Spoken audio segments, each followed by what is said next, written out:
Kita sudah kedatangan guest speaker kita selanjutnya. Tuh. Saya berasa pendek kalau sebelah Mas Aji. Emang pendek sih sebenarnya, nggak apa-apa juga. So kayaknya kalau perkenalan nggak perlu terlalu panjang lebar.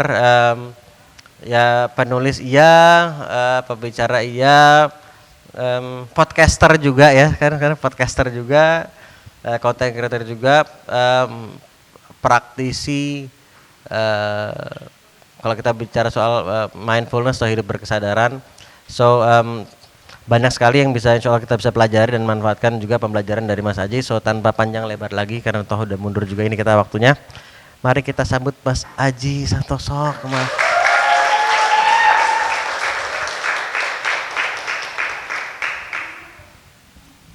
Silakan. Sini. Itu kalau mau ngambil minum maksudnya. Nah. Itu meja dadakan.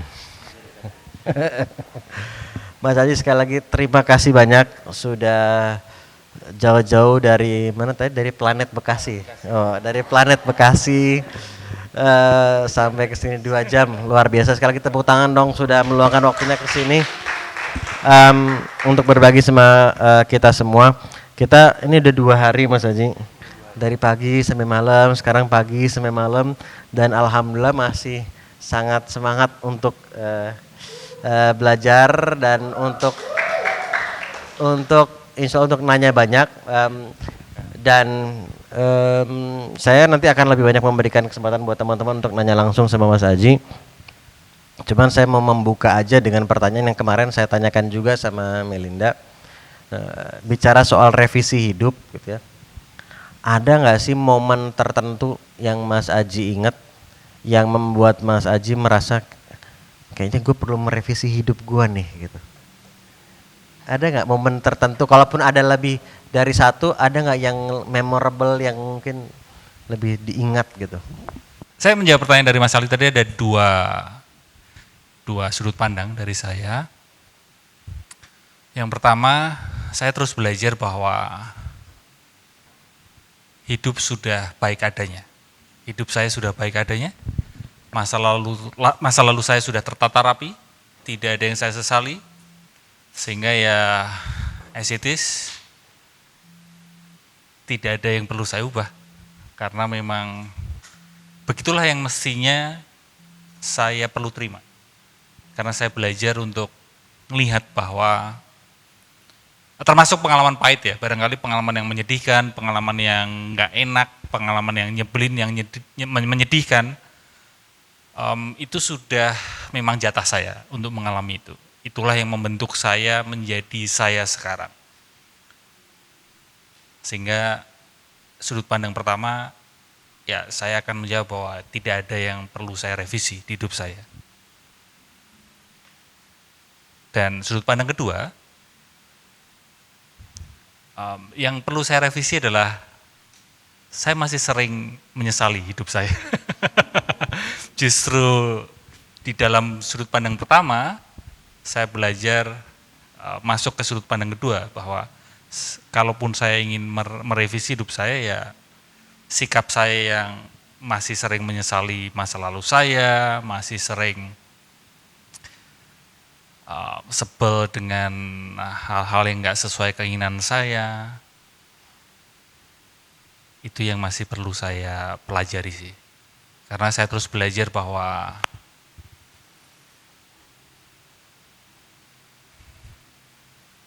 menyedihkan maupun menyenangkan, semuanya memberi saya pelajaran sih. Bahkan justru yang menyedihkan ya. Karena gini, ini sebatas pengalaman hidup saya ya teman-teman ya, belum tentu benar. Jangan terlalu percaya saya, ya kan? Jangan terlalu percaya saya, kelihatannya langsung menyesal, kenapa yang undang Aji? Saya menghargai, mengapresiasi kehidupan setiap orang, punya keunikan, punya keseruan masing-masing, sehingga jangan terlalu percaya saya, ini hidup saya seperti ini, belum tentu cocok buat teman-teman. Tapi saya terus belajar bahwa kegembiraan hanya membuat saya berada di permukaan. hanya melalui kesedihanlah, hanya melalui peristiwa-peristiwa yang nyebelin membuat kita menyelami hidup ini. Membuat kita merenungkan hidup ini.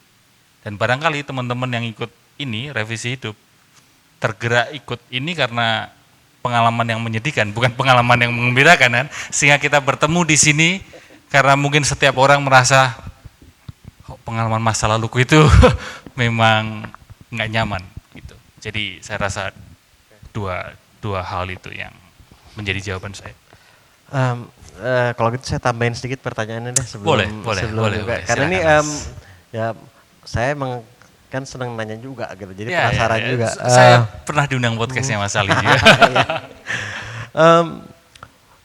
Kalau begitu, tadi menarik bahwa justru dari momen-momen yang tidak menyenangkan itulah gitu, kita jadi menyelami diri kita dan kegembiraan itu hanya di permukaan tadi. Iya. Depth kedalaman hanya dimiliki oleh orang-orang yang mengalami peristiwa yang menyebalkan, peristiwa yang menyedihkan. Ini sebatas saya selama ini ngobrol sama banyak orang di bidang karya saya sebagai orang yang lulusan psikologi, ketika menatap mata orang akan mendapatkan kedalaman batin seseorang, ya karena peristiwa yang menyedihkan. Yang Mas Aji maksud dengan depth atau kedalaman di situ tuh exactly apa yang how do you define depth gitu. Jadi good question. Kedalaman itu hanya bisa didapatkan. Nah, kedalaman di situ what does it mean gitu. Iya. Pertanyaan bagus sekali ya. Memang beneran penanya yang ulung Mas Ali ya kan. Nanya beneran soal ini. Iya. Saya kan jawab beneran juga. Ya, karena sesi malam gini ketawa-ketawa nggak apa-apa ya. Ya, karena kalau enggak nanti ngantuk. Dengar suara saya, warna suara saya itu bikin ngantuk teman-teman. Ya. Karakter suara saya, bahkan ada teman-teman saya yang bilang, Ji, kalau aku ketemu kamu kok jadi ngantuk ya gitu.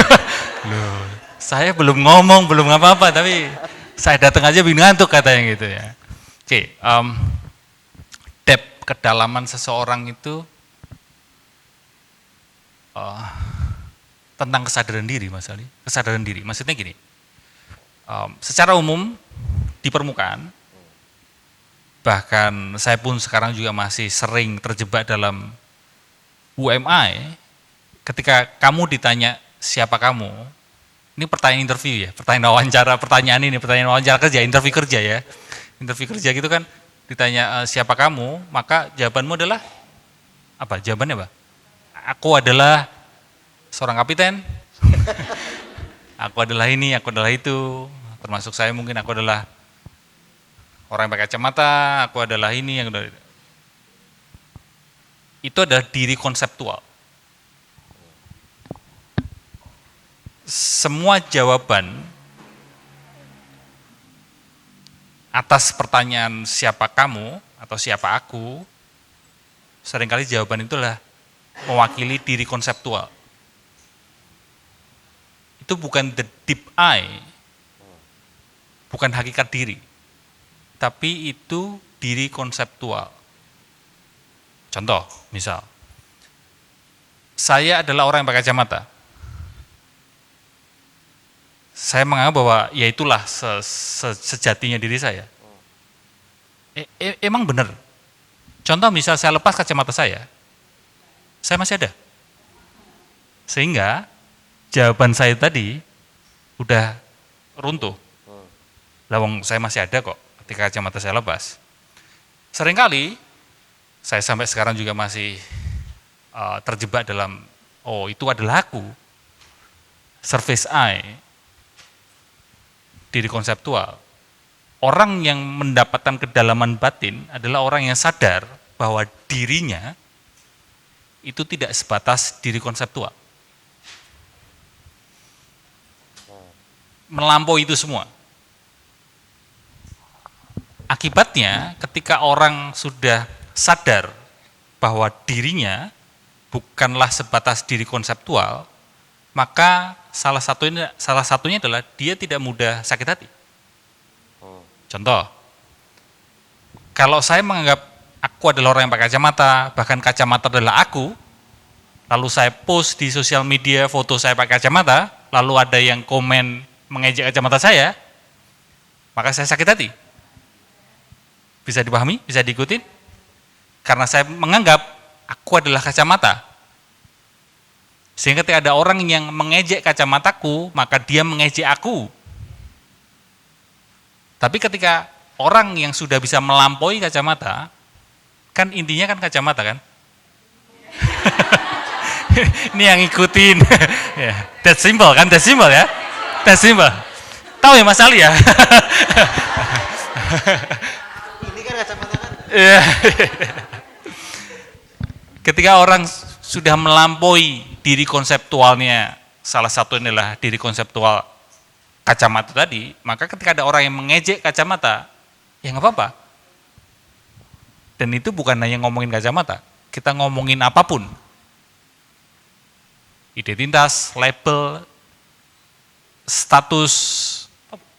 Nah, dep itu menurut saya adalah itu. Jadi kedalaman adalah ketika kita menyadari hakikat diri kita yang bukan sekedar yang konseptual itu. Iya. Ya. Dan itu yang tadi Mas Aji bilang, itu kita bisa mendapatkan atau menyelami kedalaman diri kita itu ketika justru dari momen-momen yang tidak mengenakan tadi gitu kan, bukan hanya dari kegembiraan yang itu di permukaan gitu. Iya. Maaf ya, satu pertanyaan lagi ya, boleh ya? Boleh. Kali ini pertanyaannya ini ya, pilihan ganda Mas ya? Pertanyaannya, enggak ya? Mencocokkan. Mencocokkan ya. Kalau begitu, kenapa menurut Mas Aji untuk kita bisa melampaui si diri yang konseptual itu perlu melalui momen-momen yang tidak mengenakan tadi itu? Karena hanya melalui momen yang menyedihkanlah ego kita hancur. Diri konseptual kita akan hancur. Nah, kalau ini mohon izin saya kaitkan dengan Rumi. Salah satu kutipan indah, karena banyak sekali kutipan indah dari Jalaluddin Rumi, salah satunya adalah, kurang lebih tafsiran bebas saya adalah gini.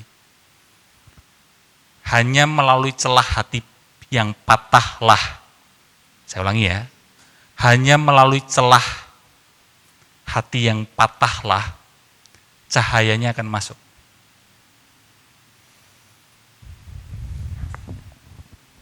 Hanya melalui peristiwa yang menyedihkan, keakuan kita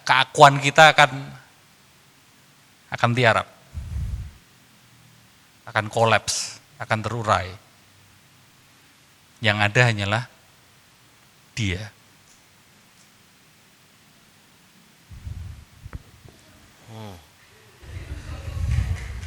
Ya, boleh tepuk tangan itu tuh. Peristiwa yang mengembirakan tidak menyentuh sisi itu. Justru peristiwa yang mengembirakan, jebakannya adalah membesarkan keakuan kita. Kita menjadi attached.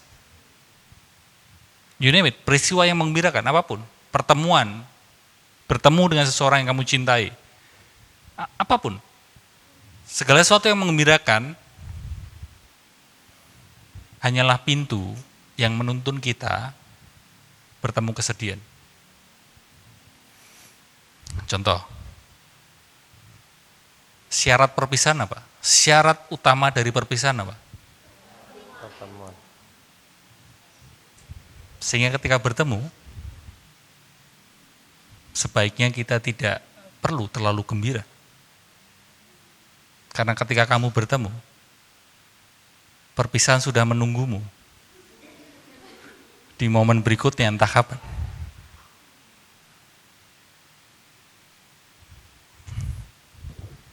Jadi kalau berpisah kan kita seringkali sedih ya, nangis kan. Justru ketika bertemu, itu yang menjadi syaratnya, ketika kamu bertemu, ya menangislah pada waktu pertemuan itu. Ya, itulah kenapa bayi lahir itu menangis. Karena dia tahu itulah awal penderitaan.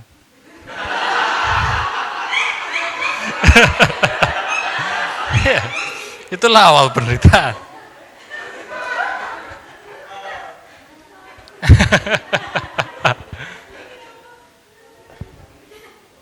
Mas Haji, Iya. tapi kan banyak juga orang yang melalui momen yang tidak mengenakan tadi, tapi bukannya dia justru melampaui si konseptual self Iya. tadi itu, justru malah semakin attach sama Ada. keakuannya dia tadi itu. Nah, gimana agar di momen-momen yang nggak mengenakan tadi itu, kita bisa justru memanfaatkan, menggunakan momen yang nggak mengenakan tadi itu untuk menjadi lebih sadar dan melampaui si self concept itu sendiri gitu. Iya. Tergantung kesadaran kita masing-masing ya. Bagaimana kita memproses, menerjemahkan, membaca momen yang tidak mengenakan itu. Pernah nggak kamu berrelasi dengan seseorang atau berinteraksi dengan orang, dia kok nggak sadar-sadar sih orang ini, ya kan? Dia itu sebenarnya sudah menderita loh, ya kan? Ya kan? Tapi kok malah semakin menjadi-jadi gitu. Ya mohon maaf ini, ya karena memang tingkat kesadarannya memang di situ. Dia baru asik bermain di situ. Justru kalau kamu bilang, kamu bangunlah, sadar, yuk berubah jadi lebih baik, merevisi hidup. Mereka justru kadang marah kalau kamu ingetin. Karena kesadarannya memang belum nyampe. Itu semacam gini loh teman-teman. Semacam orang yang baru tidur, nyenyak, lelap, mimpinya indah. Terus kamu bangunin, marah. Dia beranggapan mimpi indah itu kenyataan. Padahal ya seindah apapun mimpimu, tetaplah mimpi kan. Nah ketika kamu bangunin, dia marah. Ya, kembali ke pertanyaan tadi ya, tergantung perjalanan, ya kalau dikaitkan dengan spiritual ya tergantung perjalanan jiwa kita masing-masing. Ada yang jiwanya memang sudah dewasa, ada yang jiwanya belum dewasa. Tapi ya semua orang akan dituntun untuk mengarah menjadi jiwa yang dewasa itu. Tapi entah kapan ya kita nggak tahu.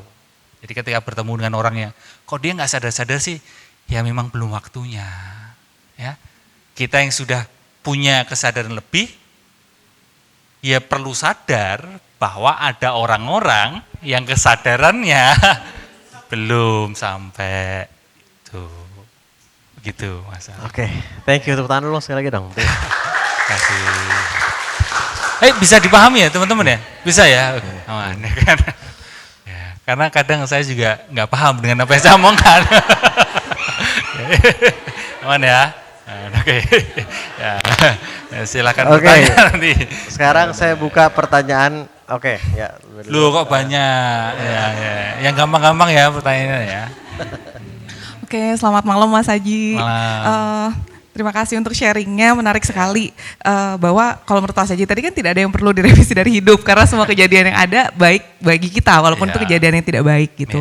Itu sejalan juga sih sama value saya, karena saya meyakini sebuah takdir itu kan dari Tuhan ya, dan Tuhan itu selalu menciptakan yang baik gitu. Jadi pasti ada makna baik di situ. Tapi dalam hidup itu kan kita sering dihadapkan pada persimpangan nih, misalnya harus stay di profesi sekarang atau move gitu. Nah, takdir yang baik yang mana ya gitu. Nah itu gimana nih saat menghadapi persimpangan itu gitu. Karena kalau kita diem-diem aja seperti apa gitu. Apakah Tuhan akan menggerakkan atau seperti apa? Nah itu mohon penjelasannya. Kemudian yang kedua, saya kan psikologis juga ya Mas Haji. Iya, satu alma mater juga kebetulan. Iya.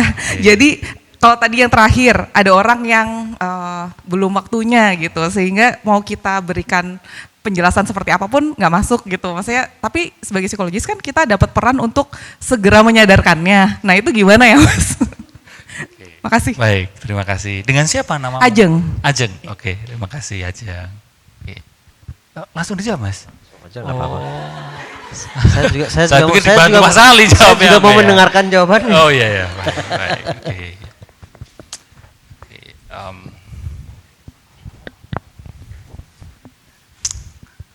Pertanyaan pertama tentang persimpangan. Ini berarti ada kaitan dengan free will. Percaya free will, teman-teman? Oke. Saya akan bahas, saya akan urai tentang free will itu. Contoh ini. Teman-teman suka makanan apa? Oh, atau Ajeng aja sebagai penanya. Kamu suka cemilan apa? Kamu suka kuliner? Suka apa? Empek-empek. Oke, empek-empek itu kan ada jenisnya kan? Apa aja jenisnya? Kapal selam, lenjer. Oke. Jadi aku pengen empek ya, jadi gimana ya? Oke. Empek-empek, kapal selam dan lenjer. Kamu suka empek-empek?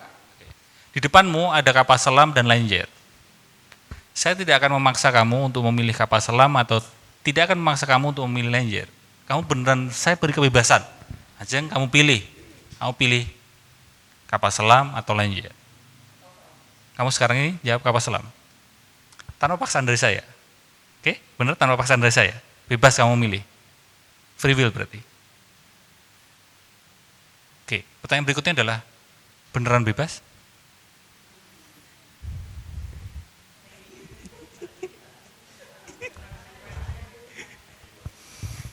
Seolah-olah bebas. Setiap keputusan kita yang seolah-olah bebas, sebenarnya kita terpenjara oleh pikiran kita.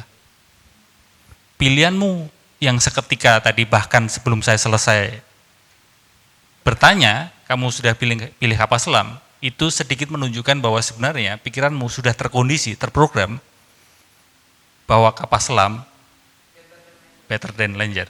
Dan pilihanmu kapal selam better than lenjer, itu tentu dipengaruhi oleh masa lalumu. Mungkin pada waktu kamu kecil, memang lebih sering kamu dikasih kapal selam daripada lenjer. Mungkin pada waktu kamu SMP, orang tuamu sering bilang kapal selam daripada bilang lenjer. Sehingga kamu lebih sering mendengar kata kapal selam daripada lenjer. Sehingga ketika sekarang, meskipun seolah-olah bebas, saya kasih kapal selam dan lenjer, bebas kamu milih Ajeng, tapi kamu muncul pikiran kapal selam. Sehingga pilihan kita yang seolah-olah bebas pun, sebenarnya kita sudah terkondisi, terprogram masa lalu kita.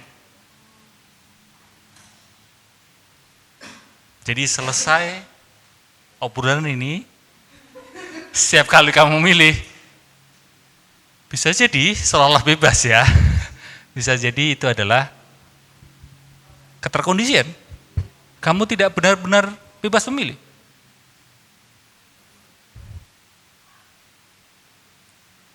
Pertanyaan selanjutnya adalah, terus gimana Mas supaya lepas dari keterkondisian pikiran? Oke, saya akan bawa teman-teman pelan-pelan bahwa di dalam diri kita ada mind. Mind ini sebenarnya bahasa Indonesia ini adalah akal budi. Oke, perlu dipahami dulu, mind, akal budi. Akal budi ini ada dua fungsi sebenarnya, atau ada dua dimensi. Dimensi pikiran dan dimensi kesadaran.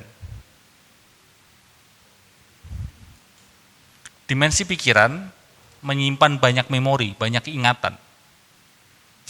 Ketika tadi Ajeng tiba-tiba langsung memilih kapal selam, maka itu adalah pilihan berdasar dimensi pikiran. Karena itu yang dia ingat. Ya. Karena pikiran ya sifatnya terprogram, terkondisi. Salah satu tips supaya bisa melampaui atau mengendurkan pikiran adalah berhenti sejenak. Jeda.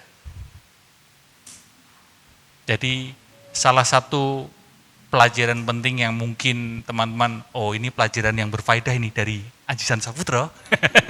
Meskipun yang lainnya nanti yang saya omongkan tidak berfaedah sih, cuma satu ini aja yang adalah ketika berada di persimpangan pilihan, persimpangan jalan, satu langkah praktis adalah jangan tergesa-gesa memilih. Karena ketika kamu tergesa-gesa memilih, maka kamu terpenjara oleh pikiranmu yang sudah terprogram oleh luka, trauma, dan sebagainya. kamu lebih memilih si A daripada si B, misal, ini kita ngomongin relasi, karena biasanya terkait relasi banyak yang relate. Pilihanmu, kamu lebih memilih si A daripada si B, bisa jadi adalah trauma respons. Karena kamu trauma terhadap peristiwa dan sebagainya, sehingga kamu lebih memilih A daripada memilih B. Emosional kan. Ditambah lagi, kita adalah makhluk emosional. Kamu tahu itu bahwa manusia itu cenderung makhluk emosional daripada makhluk rasional. Kita ini adalah makhluk emosional yang rasional, bukan makhluk rasional yang emosional. Bahkan keputusanmu untuk dengerin saya ini, itu juga keputusan yang emosional. Bahkan ketika kamu nanti malam biasanya atau setiap malam kamu buka HP, online shop, itu chat, klik buy, dibeli, keputusan untuk membeli, itu pun adalah keputusan emosional. Ketika paket, barang datang, kamu buka, ini fungsinya apa ya ini? Barang ini fungsinya apa? Baru dipikir. Ya, termasuk milih pasangan. Cenderung emosional. Setelah menikah, 3 tahun, 5 tahun, baru dipikir, ini fungsinya apa ini? Ini fungsinya apa ini ya kan? Dia ini fungsinya apa gitu. Di awal emosional kita ya. Sehingga di tengah persimpangan pilihan, persimpangan jalan, sadari itu. Jeda, berhenti sejenak, dan memang akui bahwa memang kita lebih tebal emosi kita, emosional kita daripada rasional. Sehingga dengan begitu, kita masuk ke dimensi kesadaran. Meskipun tentu ini tidak semudah apa yang saya omongkan, tapi setidaknya itu ada langkah-langkah praktis supaya kamu bisa keluar dari keterkondisian. Ya. Pertanyaan pertama tadi lebih ke situkah, terjawabkah atau ada follow up question?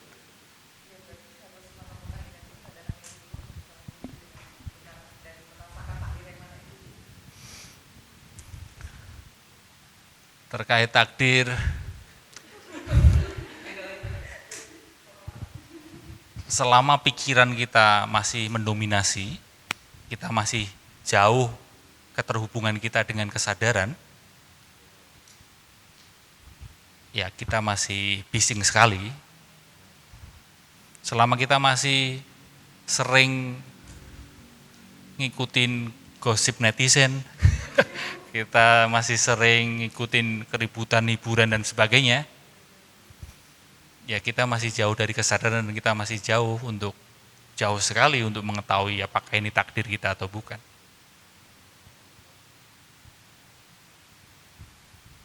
Dan pertanyaanmu ingin memastikan ini takdir atau bukan, itu berasal dari pikiran. Karena hanya pikiranlah yang ingin memastikan, bukan?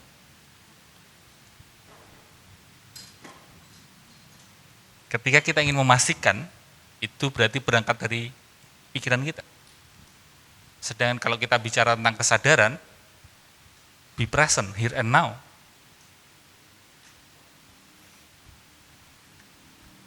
Di dimensi kesadaran, kita dihadapkan dalam 2 pilihan misal, ya berhenti sejenak, ya memang lebih banyak emosional, makhluk emosional daripada rasional. Lalu habis itu pilih aja. Tidak perlu terlalu khawatir nanti hasil pilihannya seperti apa. Karena yang mengkhawatirkan itu adalah pikiran kita. Selalu lompat ke depan kan.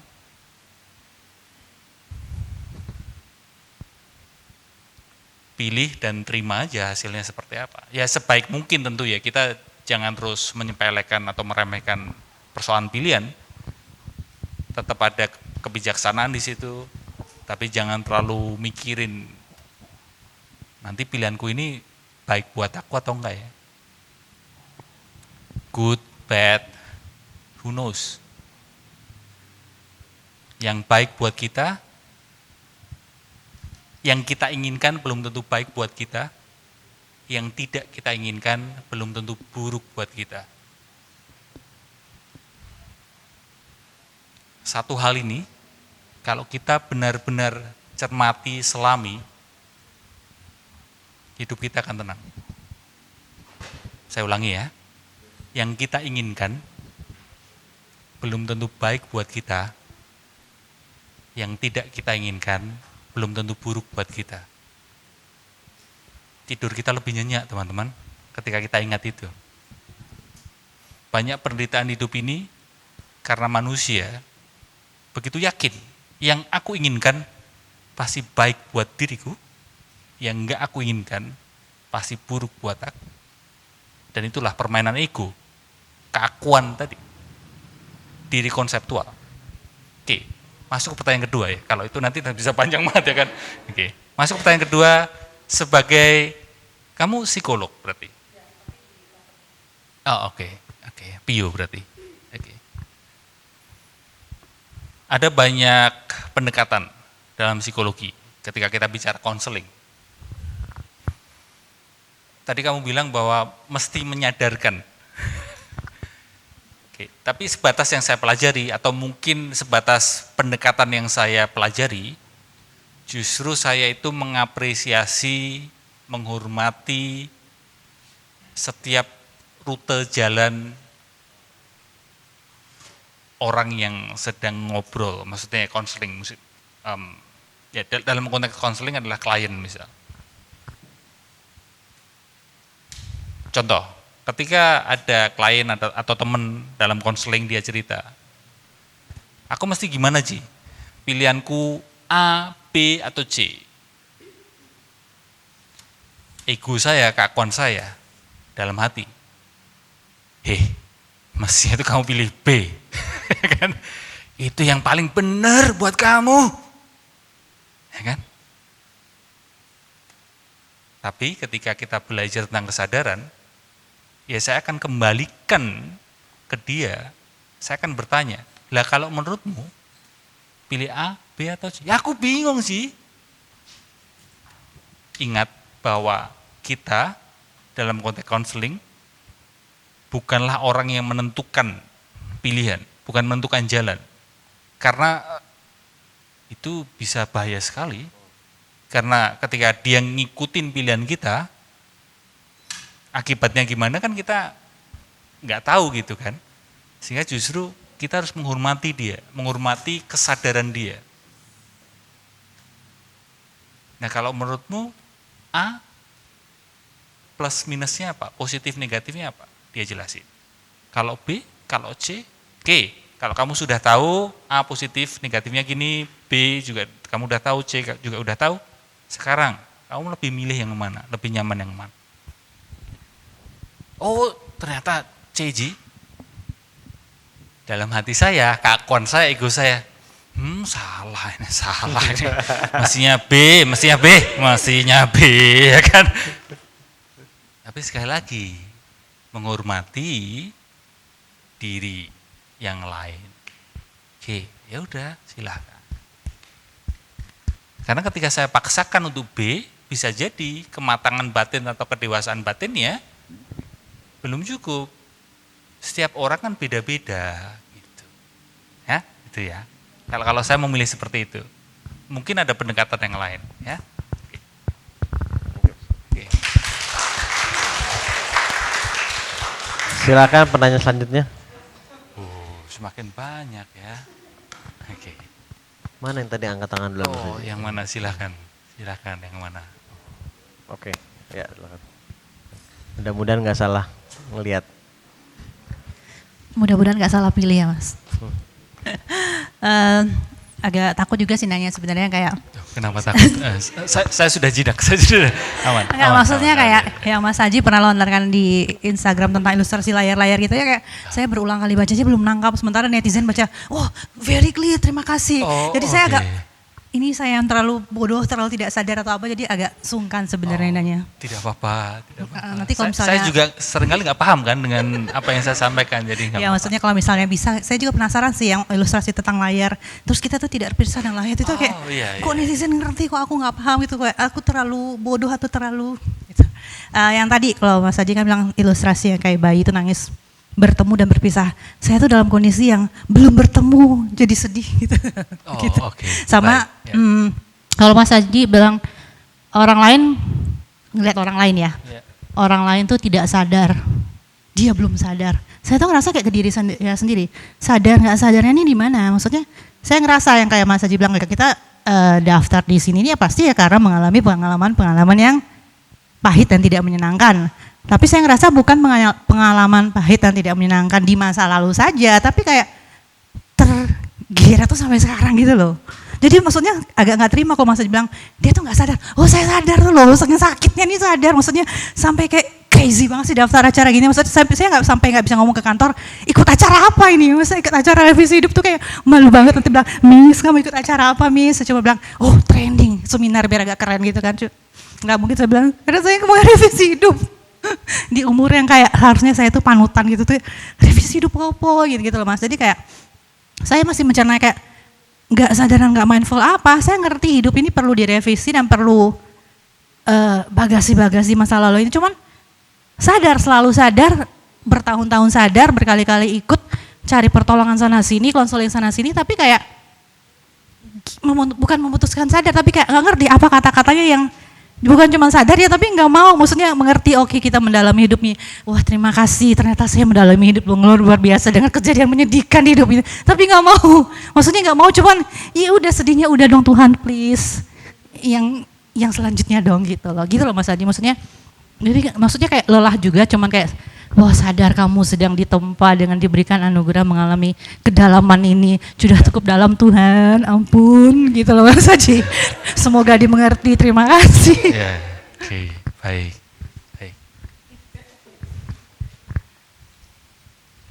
Sekarang teman-teman sadar?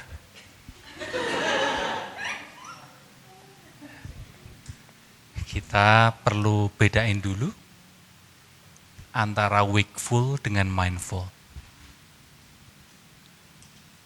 Kita sekarang wakeful. Nggak ada yang tidur kan? Lebih tepatnya belum. Belum ya. Nggak ada yang pingsan, semaput. Semaput itu bahasa Jawa ya Mas ya? Semaput ya. Pingsan ya. Karena kamu nggak tidur, kamu nggak pingsan, maka kamu wakeful. Bangun. Tapi orang wakeful seperti kita ini belum tentu mindful. Belum tentu mindful. Sehingga ketika kita bilang, aku sudah sadar kok.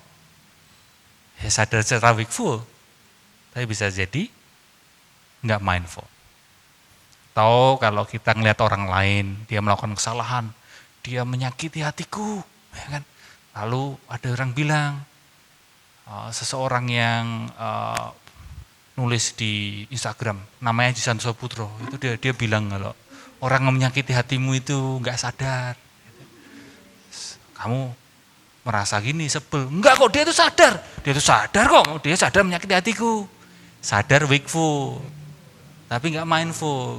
Ya. Karena dia masih membawa luka trauma masa lalunya, sehingga ada kemarahan, ada agresivitas, sehingga dia menyakiti hatimu. Dia nggak mindful berarti.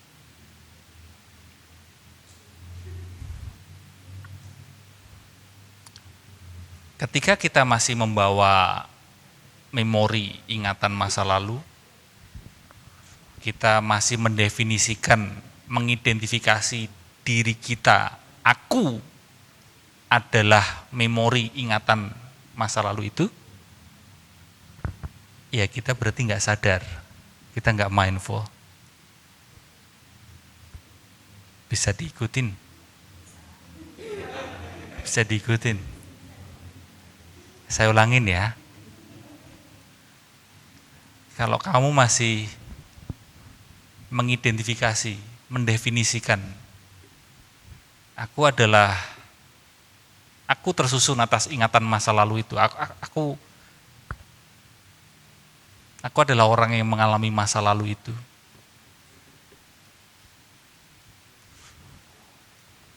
Tahun lalu aku di ghosting, tahun lalu aku disakitin hati, tiba-tiba dia ngilang. Atau tahun lalu tiba-tiba aku gagal, aku dikhianati oleh rekan bisnisku.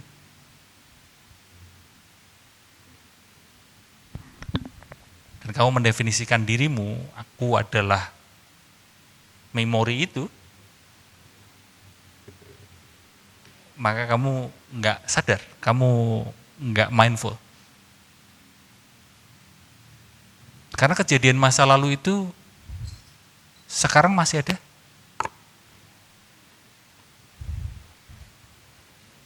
Contoh, kejadian masa lalu itu ada orang yang ngomong sesuatu yang nyakitin hatimu. Sekarang ini terjadi nggak? Enggak kan? Kamu di sini dan kamu nggak mendengar. Sehingga sebenarnya peristiwa itu sudah selesai seketika dia menutup mulutnya kan? Seketika dia menutup mulutnya, selesai itu kejadian. Tapi saya mau tanya, yang membawa peristiwa itu sampai detik sekarang, apa? Pikiran, memori. Peristiwa masa lalu itu sekarang hanya berupa memori kan? Kenyataannya kan sudah nggak ada kan? Bahkan seandainya, ini saya stretch lagi, contoh misal, orang yang nyakitin hatimu sudah meninggal. Dendam itu masih kamu bawa kan? Yang membawa siapa? Pikiran, memori, ingatan. Dan itulah diri konseptual kan? Kembali ke tadi, diri konseptual, memori, ingatan. Tapi ketika kita sadar, here and now, mindful, just I am, ya, momen per momen, just be, sekadar hadir. Kesadaran here and now. Past is past. Masa lalu selalu usang. Selalu tidak ada kabar baru dari masa lalu kan. Memori itu sudah berlalu. Makanya past is history, future is mystery. But now is a gift. That is why it is called present. Itu quote di film Kung Fu Panda. Ya. Masa lalu sudah berlalu. Ya. Sayangnya diri konseptual, keakuan kita merasa ada, aku ada, dengan cara salah satunya adalah membawa itu masa lalu itu terus dibawa terus itu. Untuk mengadakan aku. Dan setiap kali nongkrong sama temen diceritain lah. Ada nggak temenmu yang ceritanya itu terus? Kamu sebagai teman kadang gregetan kan? Kan sudah dikasih solusi, ya kan? Ya, tapi kesadaran. Karena dia memang merasa aku ada karena drama. Kalau René Descartes, cogito ergo sum. Aku berpikir maka aku ada. I think therefore I am. Kalau kita, aku drama maka aku ada. Ayo drama, ya kan? Nongkrong sama temen ceritanya itu terus, diulang terus dramanya. Karena merasa aku. Ya, gitu ya. Jadi kesadaran itu mindful yang saya bahas, bukan wakeful. Gitu. Semoga tambah bingung ya. Tambah bingung ya Mbak ya. Siapa namamu? Sherin. Oke. Oh iya. Fallback ya. Langsung minta fallback ya. Iya. Ya. Semoga nggak tambah bingung ya. Oke. Gimana Mas Ali? Silahkan. Thank you. Ya. Oke. Ya, Siti. Terima Enaknya kasih tugas atas saya sekarang kesempatannya. tinggal ya gitu aja. Udah nggak harus ngejawab-jawab. Selamat malam Mas Makasih, Aji, Mas Aji. perkenalkan saya Siti Kusnul dari Bekasi juga. Pertanyaannya gini Mas Aji, Tadi saya menarik sekali mendengar penjelasan Mas Aji tentang bagaimana pikiran itu bekerja. Pikiran menyimpan memori dan akhirnya ketika ada kejadiannya sudah berlalu, tapi memori itu masih ada, akhirnya menjadi beban untuk emosional kita. Nah, pertanyaannya adalah, tadi kan ada quotes juga ya, masa lalu sudah berlalu, masa depan masih misteri dan kita hidup hari ini. Bagaimana caranya agar kita sadar kalau kita hidup di masa saat ini, sekarang, menikmati the present moment. Karena seringkali pikiran-pikiran itu akhirnya bikin kita berpikir, merasa, dan bertindak ya masih tercampur dengan apa yang kita bawa dari masa lalu.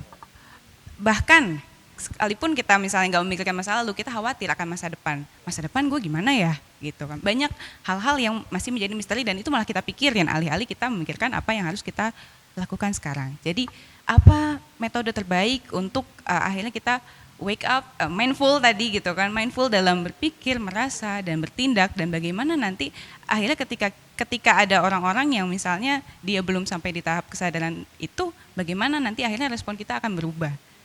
Menyikapinya, kemudian satu lagi gini Mas Aji, jadi tadi tentang ego itu adalah bagaimana kita hancurkan ego itu, kemudian kita akan menemukan diri kita yang lepas dari konseptual. Lepas dari konsep free will dan segala macamnya. Nah, apabila kita tidak mempunyai ego, apabila ego kita sudah runtuh, keakuan kita sudah runtuh, sedangkan kita punya purpose, kita punya kehidupan yang harus kita jalani. Bagaimana kita harus menjalani hidup ini tanpa ego, tanpa ambisi, seberapa dalam kita akan menyelam dan bagaimana akhirnya kita akan melenting lagi. Seperti itu. Terima kasih kesempatannya. Panggilanmu siapa? Siti. Siti, oke. Terima kasih Siti. Langsung saja. Oke. Belajar kesadaran. Tadi kan dimensi pikiran dan dimensi kesadaran kan, be present, kesadaran di saat ini, di sini kini, itu bukan berarti terus meniadakan pikiran. Jadi ketika kita belajar mindfulness, belajar be present, tetap muncul kok, pikiran itu tetap muncul. Jadi tetap muncul ingatan masa lalu, peristiwa menyedihkan masa lalu itu muncul. Bahkan mikirin peristiwa masa depan, aku jadi WNI gimana ya ke depannya, ya kan. Nah, itu kan kekhawatiran-kekhawatiran itu muncul, pasti muncul. Jadi pikiran masa lalu dan pikiran masa depan itu tetap muncul. Hanya saja kalau kita belajar kesadaran, kita jadi detach dengan pikiran itu. Malam hari ya tetap overthinking, tetap banyak pikiran, hanya saja kamu sadar bahwa thought just thought. Pikiran hanyalah pikiran. Dan hakikat dirimu adalah sang penyaksi, observer yang menyadari pikiran itu. Dengan begitu responmu akan berbeda. Mungkin selama ini, sebelum kita belajar kesadaran, ketika muncul pikiran, kita hanya terseret oleh pikiran itu. Aku adalah pikiran itu. Dengan belajar kesadaran, kita detach, ada jarak dengan pikiran itu, bahkan dengan perasaan. Muncul rasa sedih, selama ini aku adalah kesedihan itu, tapi dengan belajar kesadaran, tetap muncul rasa sedih, tapi kamu bisa menyadari kesedihan itu. Ada yang tanya gini juga, kalau belajar kesadaran, apakah lalu tidak muncul emosi marah? Tetap muncul emosi marah. Ya, tetap muncul emosi marah, tapi kita bisa menjadi witness. Be a compassionate witness, saksi yang welas asih, menyaksikan, menyadari emosi marah itu. Sehingga aksinya tidak marah-marah. Jadi bedain emosi dengan aksi ya. Emosi marah itu juga anugerah dari Tuhan. Emosi sedih itu juga anugerah. Jadi bukan mensupres, bukan yang terus, aku harus jangan marah, ayo jangan marah, jangan sedih. Enggak gitu. Justru kamu perlu embrace semua perasaan, semua pikiran itu hanya kamu sadari, jadi sang penyaksi. Bisa dipahami, bisa diikutin teman-teman? Maka salah satu analogi saya yang seringkali baca tulisan saya adalah langit dan awan. Pikiran, perasaan, emosi itu awan-awan itu. Dan kita belajar kesadaran adalah belajar jadi langitnya. Merangkul semua. Langit tidak memusuhi awan. Jadi kalau kamu overthinking gitu, atau pikiran negatif muncul, lalu pikiran negatif harus positif, harus pergi. Kalau di ilmu kesadaran, yang berusaha mengusir pikiran, itu juga pikiran. Melawan pikiran negatif, berarti negasi kan, terjadi negasi, muncul negativitas malahan. Kalau di ilmu kesadaran ya, tentu ada pendekatan yang lain. Jebakannya, kalau terus terlalu berpikir positif, muncul ketegangan batin. Muncul pikiran negatif, ayo harus positif, harus dilawan pikiran negatif itu. Luar biasa, dahsyat, luar biasa. Nah, itu jadi tegang.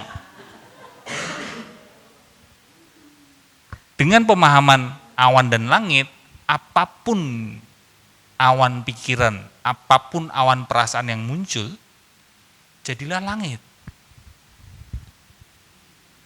Oh, muncul ini pikiran. Lucu ya. Ya. Amati saja, amati. Mengamati amat. Ya. Jadi bukan menghilangkan pikiran. Termasuk muncul ingatan akan mantan misal. Nah, hanya amati saja. Oke. Oh ya lucu ya lucu. Amati. Gitu ya. Lalu yang berikutnya terkait dengan ego. Di ilmu kesadaran bukan berarti menghancurkan ego. Bukan berarti membunuh ego, bukan berarti terus harus menghilangkan ego. Ingat, awan dan langit. Ego itu kan awan kan? Kan ego itu kan diri konseptual yang diciptakan pikiran kan? Pikiran membawa masa lalu, menyusun diri kita, diri konseptual kan? Yang berusaha menghilangkan awan adalah awan. Yang berusaha menghilangkan ego adalah ego yang lain. Oke. Nah, biar lebih mudah dan mungkin akan lebih membingungkan adalah saya bawa selain langit dan awan, pernah lihat bioskop? Pernah kan? Tentu saja pernah. Di bioskop ada layar. Oke. Ketika kamu nonton bioskop, di layar itu muncul film. Di dalam film itu ada karakter. Contoh kamu nonton film apa? Agak lain, oke. Yang lain ya. Kalau film luar, contoh nanti soalnya akan merah putih, oke. Ini aja yang general Mission Impossible, oke. Ada siapa di situ? Tom Cruise, tahu ya? Tom Cruise ya. Tom Cruise di situ berperan sebagai, ada yang ngikutin Mission Impossible? Ethan Hunt, mengikuti mas. Ethan Hunt. Itu semua, Ethan Hunt, Mission Impossible, adegannya, genre filmnya, itu kan film di layar. Segala sesuatu yang ada di layar, termasuk karakter Ethan Hunt, karakter di film itu, itulah ego. Kesadaran adalah kita sadar bahwa diri kita adalah layar, bukan karakter di film. Celakanya, masalahnya,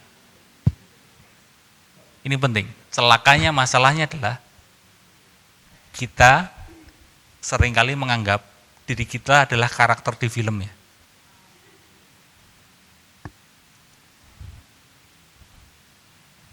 Bisa diikutin?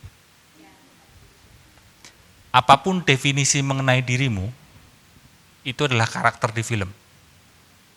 Itu diri konseptual.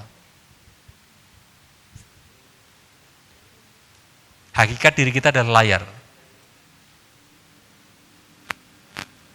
Oke, biar lebih mudah dipahami dan mungkin malah tambah bingung, saya akan tambahin dikit. Masih ingat nggak teman-teman? Ketika dulu kamu lahir kan teman-teman, lahir kan? Tapi nggak ingat, tapi lahir kan?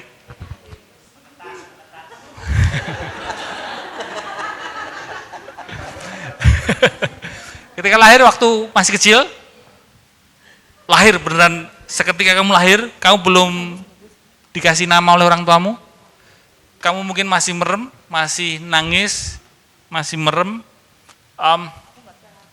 kamu belum melihat bapakmu siapa, kamu belum melihat ibumu siapa, bahkan kamu belum melihat dirimu sendiri siapa, kayak gimana dirimu sendiri, kondisi batinmu gimana?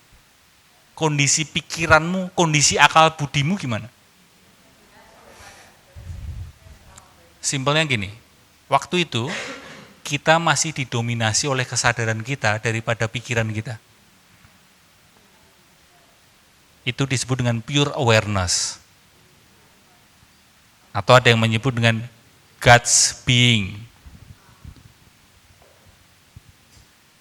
Kan kita semua kalau secara spiritual kan memang God's being kan. Anak kecil belum punya nama, belum ada banyak pikiran, belum mikirin cicilan KPR, belum mikirin tentang WNI, belum mikirin macam-macam. Belum ada konsep kepemilikan, belum ada itu milikku, itu milikmu, belum ada. God's being didominasi oleh kesadaran, hakikat diri, langit, layar. Itulah kenapa di rumah ada yang punya anak masih usia berapa? 6 tahun, oke. Ada lagi yang mungkin lebih kecil? Oh 13, oke. Ada yang di bawah 5 tahun? Oh 3 tahun, oke. Kecil-kecil ya. Ya. Mungkin 3 tahun atau 6 tahun. Rebutan mainan udah belum ya 3 tahun ya? Sudah sekali. Sekali. Rebutan mainan sama teman anak kecil yang lain. Sama ini. Saudaranya. Iya. Ya. Yang 6 tahun.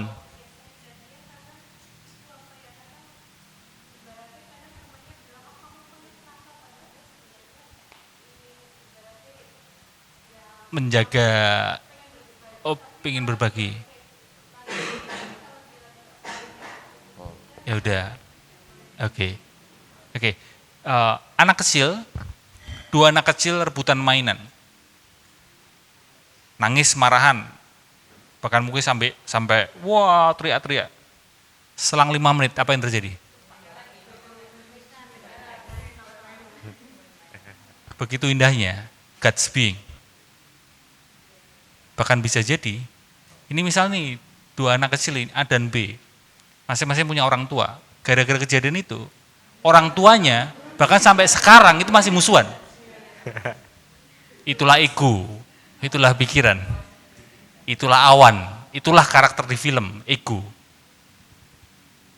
God's being, bisa dipahami. Nah, hakikat diri kita itu God's being itu kan, yang selalu menjadi layar. Tapi celakanya yaitu tadi, kita sangat asik menjadi karakter di film sampai lupa kita ini adalah layar. Atau jangankan layar, kita kembali ke Ethan Hunt yang memerankan siapa? Tom Cruise. Kita ini sibuk sekali menjadi Ethan Hunt.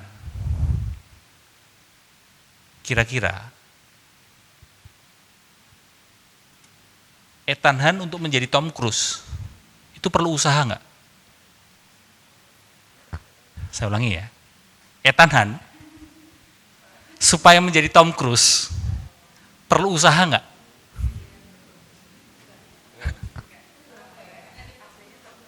Karena aslinya Tom Cruise.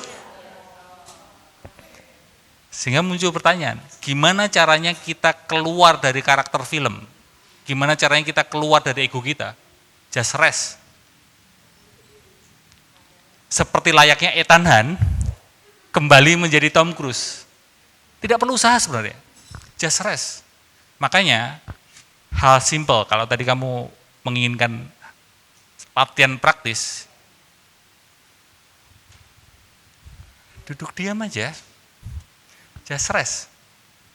Tidak perlu berusaha. Maka dengan sendirinya kamu akan kembali ke God's being, kembali ke langit, kembali ke layar, kembali menjadi Tom Cruise. Kamu menjadi sang penyaksi, hanya menyadari. Coba sekarang aja, tidak perlu langkah yang ribet. Sesimpel duduk diam sekarang, just relax. Tentu muncul pikiran, muncul perasaan, muncul ingatan. Amati saja pikiran perasaan itu. Dan kamu adalah kesadaran yang mengamati itu semua. Kembali menjadi Tom Cruise. Kalau Tom Cruise menjadi Ethan Hunt, itu baru perlu usaha. Karena itu bukan dia. Tapi ketika Ethan Hunt kembali menjadi Tom Cruise, tidak perlu usaha. Kalau aku berusaha untuk kembali menjadi hakikat diriku, ya nggak bisa. Terlalu maksa. Just rest. Semoga terjawab. Saya mau sharing nama sedikit boleh nggak? Oh boleh, silakan Mas Ali. Saya teringat sesuatu juga karena tadi satu saya juga suka film, terus tadi contohnya adalah layar. Layar. Jadi saya nyambung soal film juga dan kita bicara hakikat kesadaran juga gitu ya. Seperti tadi Mas Aji bilang, jadi sebetulnya kan kita yang memproyeksikan kita ke sana gitu. Jadi kita sebetulnya layar. Nah, saya agak geser sedikit analogi yang mirip gitu ya. Ini saya sharing ini karena ini membantu saya juga gitu. Untuk kadang tadi detach tadi. Karena kadang kita kan, kenapa sih kok kadang kita begitu attach sama si pikiran dan perasaan ini? Karena begitu kita attach, kita jadi merasa kita adalah si karakter itu kan gitu dalam film itu. Nah, padahal kita tuh hakikatnya bukan itu. Nah, ke contoh film, kita semua pasti pernah merasakan nonton film karena scene-nya atau filmnya cerita itu begitu menggugah, begitu engaging lah ya.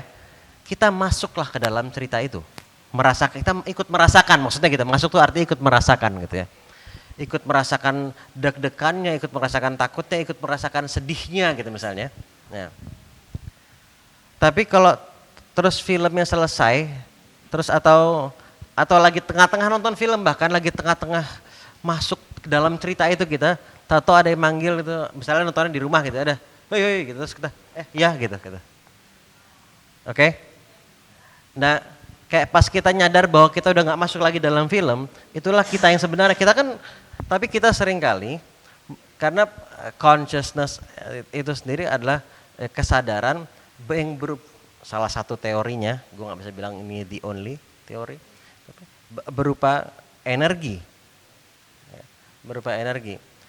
Dan terkadang kita memproyeksikan si kesadaran ini, mengarahkan si kesadaran ini kepada sesuatu dan kemudian kita stay, kayak kita stay di film tadi itu. Ketika kita memproyeksikan diri kita masuk ke dalam film itu, akhirnya kita ikut merasakan semua yang dicerita itu, gitu kan. Tapi begitu kita nyadar bahwa ini lagi nonton film doang, begitu filmnya habis atau kita kayak ditepok atau apa gitu, kita jadi nyadar bahwa kita bukan film itu kan. Gitu. Kita adalah orang yang sedang nonton film. Gitu. Si penyaksi tadi, si observer tadi gitu kan. Nah jadi buat gue tuh ini cara yang kadang yang gue lakukan pribadi, makanya gue bilang sharing pengalaman aja.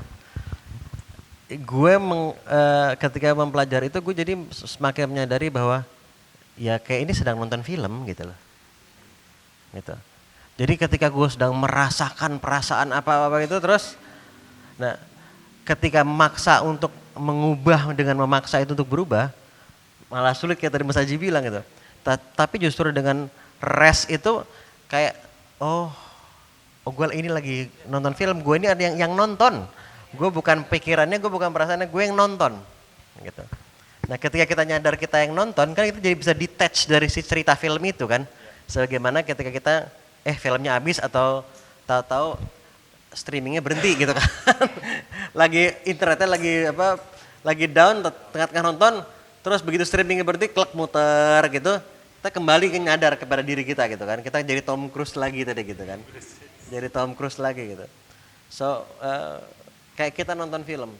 Tapi sometimes kita memproyeksikan kesadaran kita pada si film itu dan kita stay terus di situ. As if itulah kita, padahal kita cuman lupa aja bahwa jadi sebetulnya kayak subject-object relationship gitu loh. Tapi kadang kita satukan itu.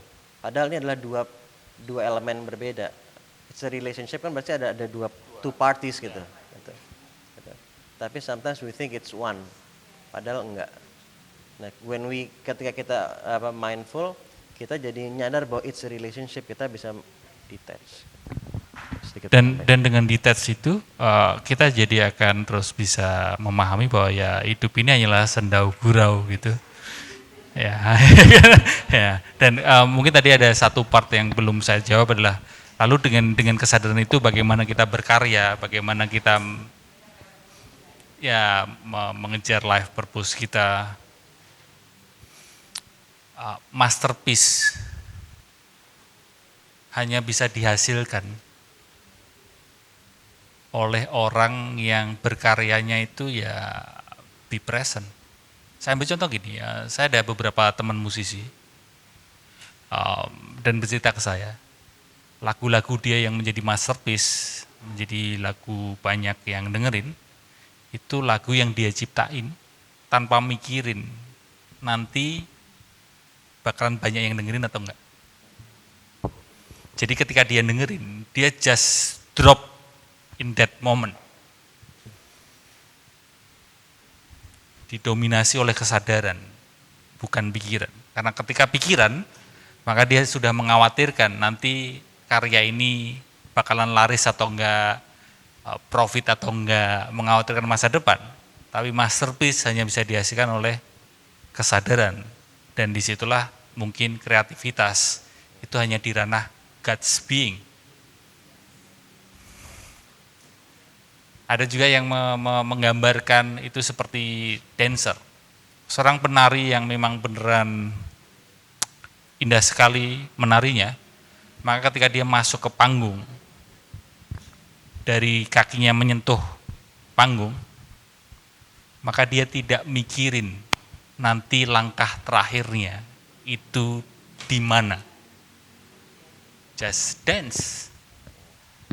Maka ketika dikaitkan dengan life purpose, just dance. Just dance. Atau bisa dikaitkan dengan just play. Bermain aja. Seperti anak kecil. Sayangnya kita bertambah usia, kita semakin terlalu serius. Udah nonton Nawila? Film Nawila? Rian Adriandi, luar biasa. Luar biasa.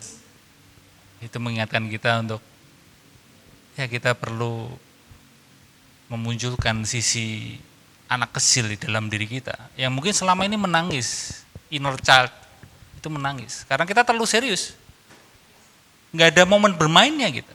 Setiap kali kita ngerjain sesuatu selalu mikirin ini cuan atau enggak ya, ini profit atau enggak ya, nanti gimana ya, selalu gitu kan. Kalau anak kecil enggak, dia nggak mikirin, just play, main.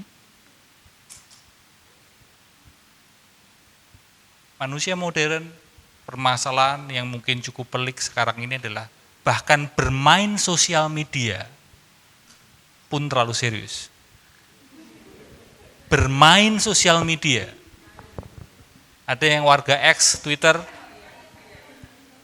serba ngejar monet, ngejar chain blue, centang biru. Semua tulisannya dibikin oleh AI.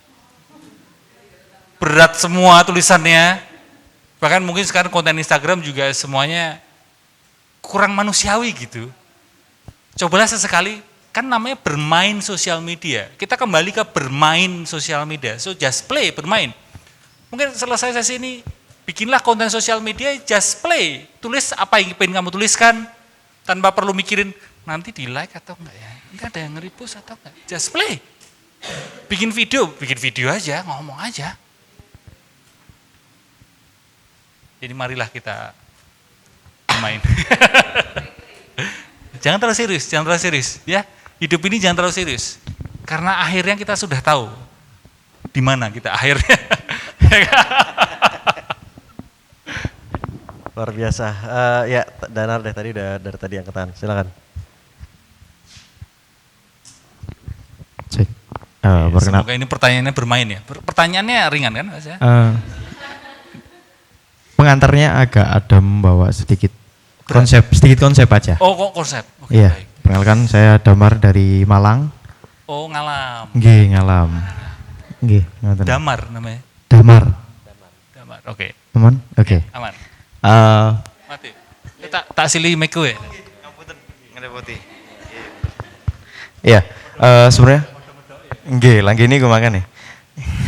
Iya, sebenarnya pertanyaan saya mengenai kesadaran ini, saya sempat membaca salah satu bab di bukunya Friedrich Nietzsche, mungkin teman-teman ada yang tahu, bukunya yang Zarathustra, satu masterpiece ya.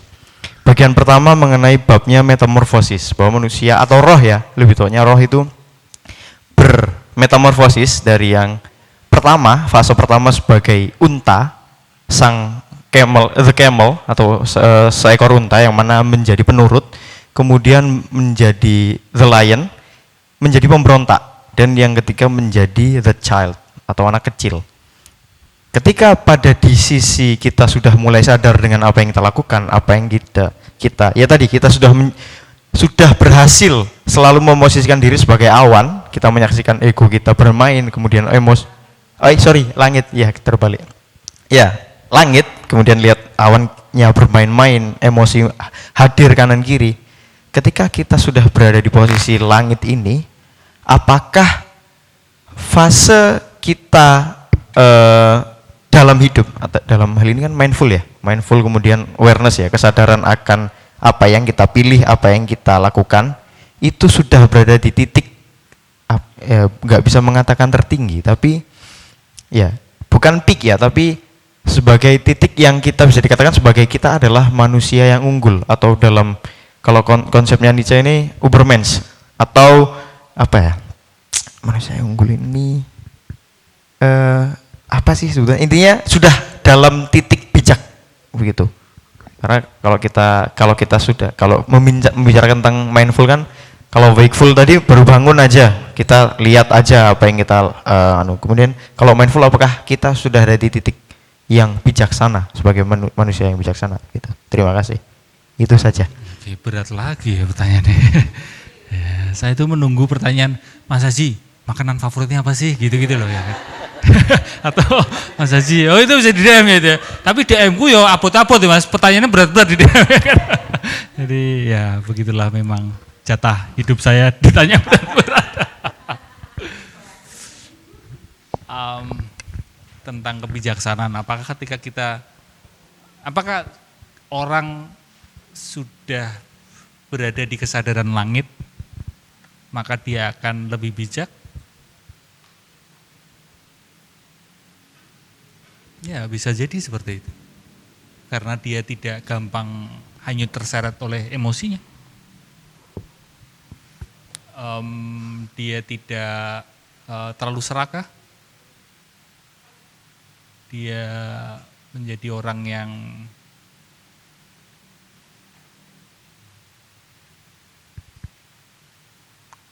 tidak reaktif ketika mengambil keputusan. Pertanyaan itu ya, benar ya? Atau ada follow up question?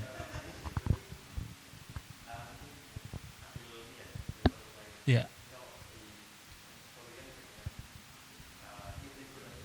Nah, Freud.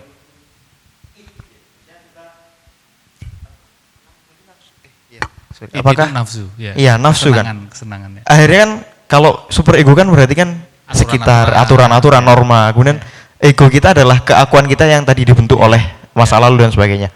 Apakah kesadaran mindful yang dimaksudkan di sini adalah itu tadi? Ya kita mau apa yang kita mau dan kita bisa melakukan apa yang kita lakukan gitu. Oh bukan. Kesadaran itu adalah ruang ego, super ego. id, ego, superego itu adalah awan. Jadi kesadaran itu bukan id. Karena kalau kita hanya nurutin id, wah repot. Ya sak ngawur-ngawurnya, ya aku pengennya gini kok ya, aku harus ngikutin ini. Nah, itu malah chaos nanti. Ya, malah menghasilkan penderitaan buat orang lain maupun penderitaan suffering buat diri sendiri. Tapi ketika orang bisa berada di kesadaran langit atau di kesadaran layar, dia menjadi berjarak kan dengan pikiran, perasaan, dia menjadi berjarak dengan ego, superegonya. Dia tahu. Tapi sekali lagi pemahaman di sini bukan berarti kita sebagai manusia ini terus menghilangkan ego kita. Kita sebagai makhluk sosial tentu kita tetap perlu identitas, perlu label, perlu emosi. Ego itu perlu. Ego itu perlu teman-teman. Kalau nggak perlu, kamu nyebrang di situ, kamu nggak tengok kiri, tengok kanan nanti. Ego kan eksistensi diri kita kan. Ego beda lagi. Ego di takaran secukupnya ya diperlukan. Kalau tanpa ego ya lapar kamu nggak makan gitu, nggak ada survival, daya hidup. Self care kamu terus nggak mandi, kamu nggak merawat diri, ya repot juga kalau nggak ada. Sehingga ego itu bukan dihancurkan, tapi dilampaui. Ya, jadi ini memang secukupnya segini, memang perlu. Jadi ada takarannya, ada kita bisa menakar secukupnya. Ya.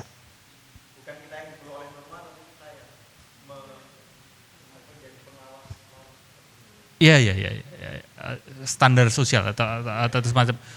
Belum lama ini kan kita libur lebaran, kumpul keluarga, ada pertanyaan-pertanyaan yang nyebelin muncul dari keluarga kan. Menurut mereka itu adalah standar, itu adalah norma, bahwa kamu usia sekian harus sudah nikah, kamu usia sekian sudah punya rumah, kamu usia sekian sudah punya anak, seperti saya sama istri sudah menikah belasan tahun kok belum punya anak. Itu pun juga ditanya oleh anggota keluarga yang lain. Menurut mereka itu adalah norma, itu adalah ya mestinya itu begitu gitu kan. Tapi ketika orang yang belajar kesadaran, itu kan konstruksi sosial. Bahkan orang yang menanyakan itu, dia nggak tahu kok. Dia nggak tahu pertanyaan itu asalnya dari mana itu mereka nggak tahu. Ya paling ya karena dulu dia juga ditanya begitu sama orang tuanya gitu. Sehingga norma atau aturan-aturan yang selama ini mungkin kita terlalu kaku, itu pun bisa jadi adalah konstruksi sosial yang ya kita sebagai ruang dan kita tidak harus langsung.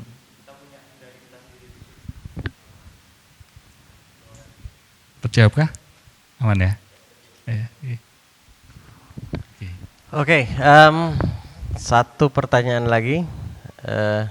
Boleh turun dulu nggak tangannya sebentar? Turun dulu, jangan. Kalau di sini tuh bukan turun namanya. Turun ke sini. Ya silakan. Oke, Lulu. Ya. Ya, terima kasih Mas Aji. Salam kenal, saya Lulu. Saya juga followers Mas Aji udah cukup lama ya, jadi saya ikutin konten-kontennya Mas Aji, luar biasa. Mas Aji, saya mau tanya mengenai masa atau fase transisi dalam hidup. Sebenarnya juga kaitannya dengan tema dari workshop kita ini ya, revisi hidup gitu. Saya banyak berefleksi ya 2 hari ini gitu. Saya merasa saya juga punya fase di mana saya merasa saya tuh udah cukup di fase, saya bilang saya mungkin fase A seperti itu ya. Terus saya seperti punya urgensi untuk bisa berpindah ke fase B seperti itu. Ini sebenarnya konteksnya bisa apapun ya. Tapi kalau yang mau saya ambil contoh mungkin ke masalah karir gitu ya, mungkin gitu. Saya juga pernah baca suatu quotes gitu, tapi mungkin ini juga bisa dikoreksi ya teman-teman, mungkin juga ada insight yang lain. Kita itu memang manusia tidak didesain di satu fase untuk waktu yang lama. Artinya kita bisa berpindah gitu. Yang saya ingin tanyakan adalah bagaimana Mas kita tahu bahwa memang itu yang fase berpindah itu adalah tepat saat itu, dan bagaimana menjalani itu secara, itu tema besar adalah mindful, seperti itu Mas. karena ternyata ya sebenarnya kerikil-kerikil itu pun ada ya dan terasa gitu. Keluar dari rumah siput itu tuh kayak yang wah gitu, it's the real world, tapi satu sisi juga ada rasa-rasa yang sadar gak sih gue gitu. Mungkin kayak gitu Mas Aji secara gambaran umumnya. Terima kasih. Transisi fase di setiap perjalanan hidup kita ya. Saya teringat salah satu teori psikologi, tolong saya dikoreksi ya Ajeng ya. Ada teorinya Erikson. Erikson itu ngomongin tentang psikologi perkembangan. Nanti bisa di googling teman-teman, nanti bisa dilihat si Erikson itu membagi usia sekian sampai sekian itu fasenya apa.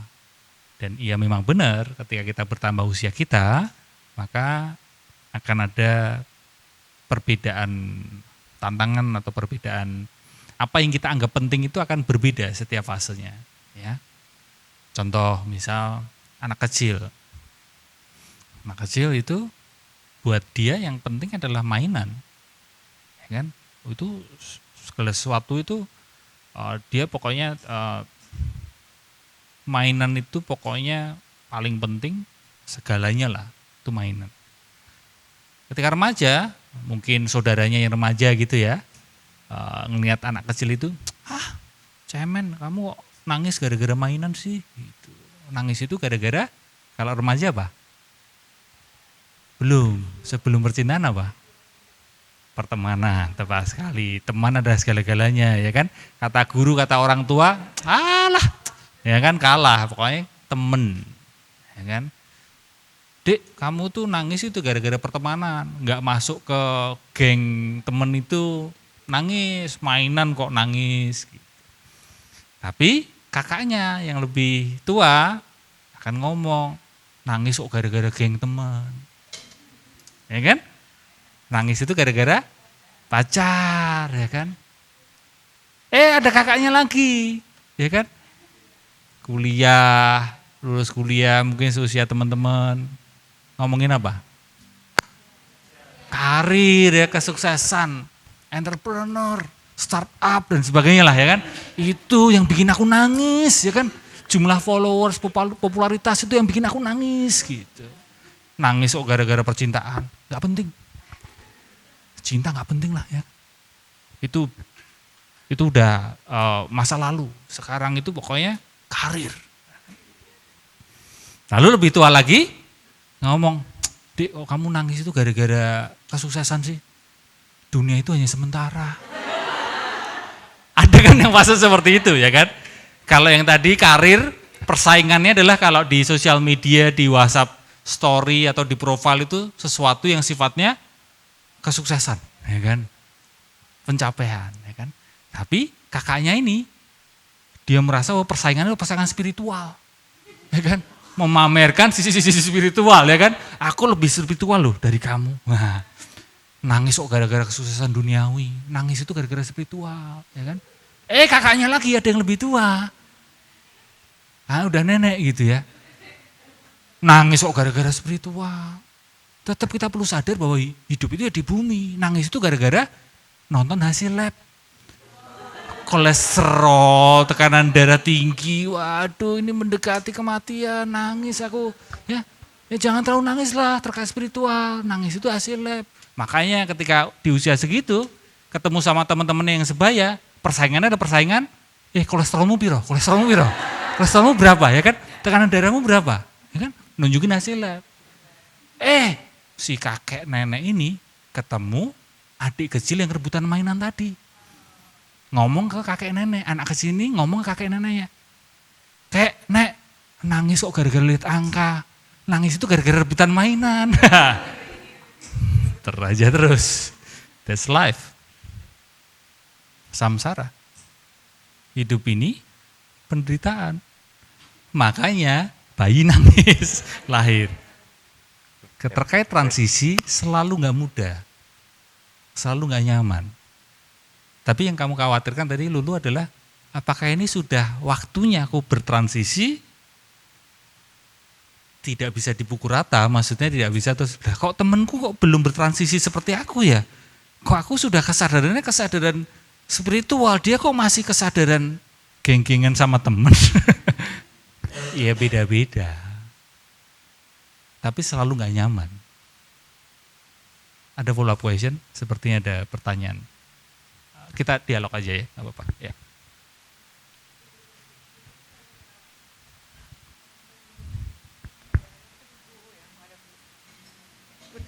Udah sih itu aja tadi Mas. Gimana cara kita mindful dalam proses itu gitu Mas?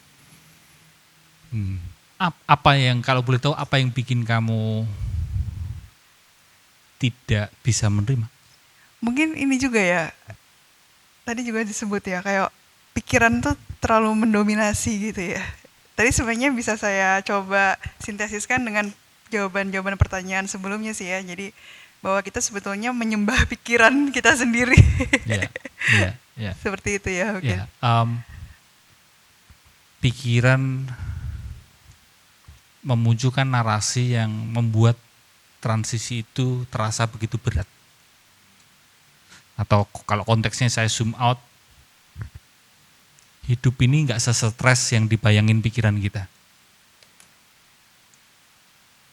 Pikiran kita akan selalu menambah beban begitu berat hidup ini. Contoh, suatu hari ada yang janji sama kamu, mau datang ketemuan, tapi ternyata dia mengkhianati janjinya, dia nggak datang. Oke? Itu sore hari itu, kamu janjiannya dan dia nggak datang. Malam hari, pikiranmu akan memunculkan narasi macam-macam.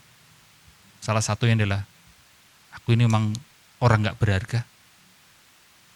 Aku ini memang orang yang selalu tidak ditepati janjinya. Aku selalu dikhianati. Aku selalu, ini apa gara-gara trauma masa laluku ya? Pikiran akan selalu memunculkan pertanyaan, dijawab sendiri, lalu munculin pertanyaan lagi, jawab sendiri, ora wes-wes ya, terus gitu. Terus tiba-tiba sampai mikirin tentang eksistensi hidup ini gimana ya? Wah. Tiba-tiba karena saking sampai malamnya terus kelihatannya mie instan enak ini. Pikiran memang seperti itu. Pikiran akan, karena itu tadi, aku drama maka aku ada. Padahal secara kesadaran dia tidak menepati janjinya atau bahkan dia tidak datang. Titik. Terkait dengan transisi, pikiran akan membujukan drama narasi macam-macam terkait transisi, maka sarannya adalah be observer, amati pikiranmu. Dan barangkali itu bisa meredakan ketegangan ketika mengalami transisi itu. Baik Mas, terima kasih Mas Haji. Ya, makasih. Mas Haji kalau boleh, waktunya saya tahu udah 8:30, lewat 7. Mungkin nih saya cuma... Kita sampai jam 12 atau jam 12? Oke. Sorry, enggak. Saya kan cuma sampai 1:30 aja. Nanti malam. 1:30.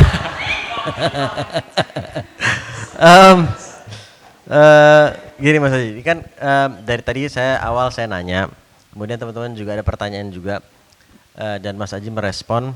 Ada nggak hal penting yang menurut Mas Haji perlu disampaikan, tapi belum tersampaikan karena kita belum nanya? Memang penanya ulung ya Mas Ali. Ini pikiran saya muncul macam saya mengamati pikiran saya,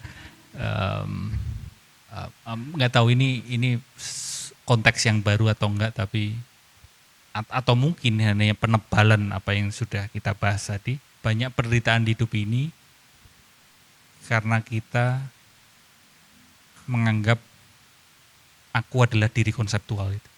Banyak penderitaan di hidup ini. Bagaimana relasi kita dengan uang,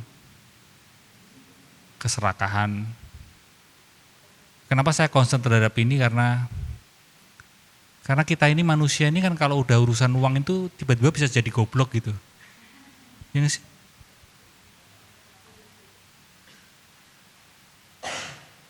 Karena ya diri konseptual itu. karena uang membuat kita dapat perhatian. Sebenarnya kan itu, orang kaya itu atau keserakahan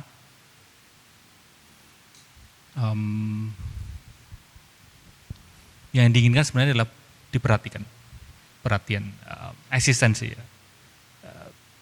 Currency kita kan waktu kita kecil kita mendapatkan perhatian,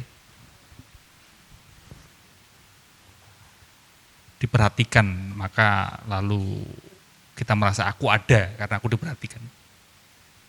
Sekali lagi secukupnya nggak apa-apa, tapi itu menjadi persoalan ketika kita menjalani hidup ini. Kita akan menghalalkan segala cara untuk mendapatkan perhatian itu. Entah itu melalui keserakahan-akan uang, entah itu melalui keserakahan-akan jabatan, status, keserakahan-akan followers, sosial media, bikin konten macam-macam. Apa yang sebenarnya diinginkan kita? Attention, perhatian kita. Validasi, diperhatikan. Bahkan banyak orang yang bikin konten yang sudah tahu itu buruk, tapi tetap dilakukan. Buat apa? Diperhatikan. Perhatian. Apalagi di masa modern sekarang ini, attention ekonomi, currency-nya adalah attention. Attention. Dan iya, manusia ketika bertambah tua, buat teman-teman yang sudah masih punya orang tua,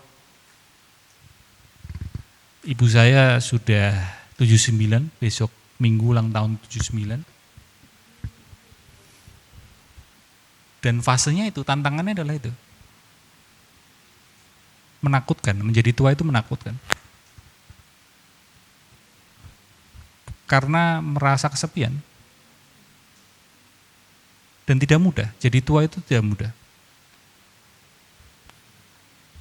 Kehilangan peran kan. Kehilangan peran itu menakutkan, karena jadi eksistensinya jadi aku kok nggak punya peran. Apalagi gini, apalagi ketika bertambah tua, satu-satunya peran adalah aku orang tuanya anak-anakku. Ini relate buat teman-teman yang masih punya orang tua. Satu-satunya peran orang tua kita adalah dia sebagai orang tua kan. Aku adalah orang tuanya anak-anakku. Tapi di sisi lain kita anaknya, ini kan bertambah dewasa. Sudah punya kehidupannya sendiri-sendiri. Dan seringkali orang tua yang sudah bertambah tua ini menganggap anaknya yang usia 40 lebih ini ya masih anak-anak. Karena itu mengamankan peran bahwa aku orang tuamu. Karena ketika itu hilang, peran itu tidak valid lagi. Sampai pada di titik satu pertanyaan muncul. Buat apa aku hidup? Sehingga kita manusia yang tentu waktu ini kan akan berjalan terus dan akan menambah kita menjadi tua kan. Ini mungkin buat teman-teman yang usia berapa? 20-an, 30-an? Mix. Oke, sepantaran sama saya? Sepantaran? saya 17 juga. 20-an sampai 40-an. 20-an sampai 40-an. Ya, obrolan tentang menjadi tua ini kayak masih jauh mas. Waktu, ya ini satu pembahasan yang menarik lagi tentang filosofi waktu kan. Waktu ini akan terus berjalan. Kamu mau usia 20, 30, 40, terkait transisi semakin bertambah tua. Dulunya waktu muda, waktuku masih banyak. Ketika udah masuk usia 30, 40, udah mikirin waktuku tinggal berapa. Dan waktu terus berjalan. Nggak peduli kamu senang atau sedih, waktu terus berjalan. Kurang ajarnya waktu itu. Ketika kamu sedih, ya waktu akan terus berjalan. Bahkan ketika kamu gembira, kamu kepingin, ayo freeze, momen ini freeze biar aku gembira terus. Enggak, waktu nggak peduli kamu, dia akan terus berjalan. Itulah kenapa dalam filosofi Jawa, ada satu buto itu raksasa. Namanya Batara Batara kala. Bahasa puitik dari waktu adalah kala. Waktu selalu memakan segalanya. Jangan terus berjalan. Mungkin yang usia 20-an, 30-an ngapain ngomongin waktu, ngapain ngomongin tua, kan masih jauh. Ini ada kaitannya dengan nggak apa-apa ya ngomongin kematian juga ya. Apa ya?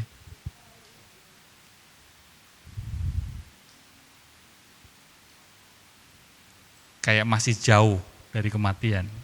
Ngomongin kematian. Umur 20, ngapain Mas ngomongin kematian? Who knows? Kita tidak pernah benar-benar tahu. Lahir dan kematian. Satu variabel yang pasti itu, satu kepastian dalam hidup ini. Di antaranya itu nggak pasti. Tapi seringkali kita jarang ngomongin yang pasti ini.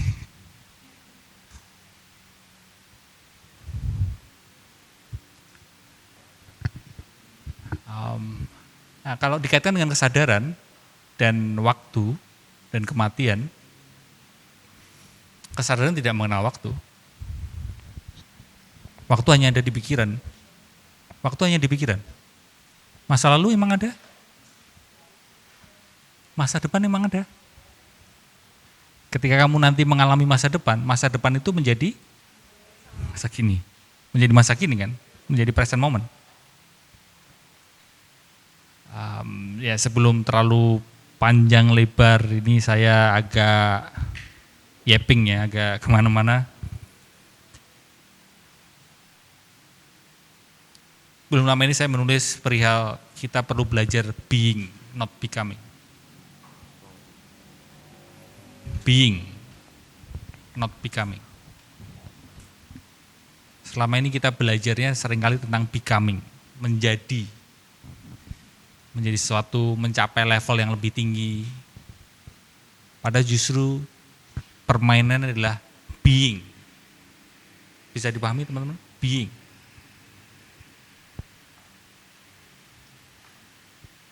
Mungkin itu Mas, tapi agak scattered ya tapi ya begini.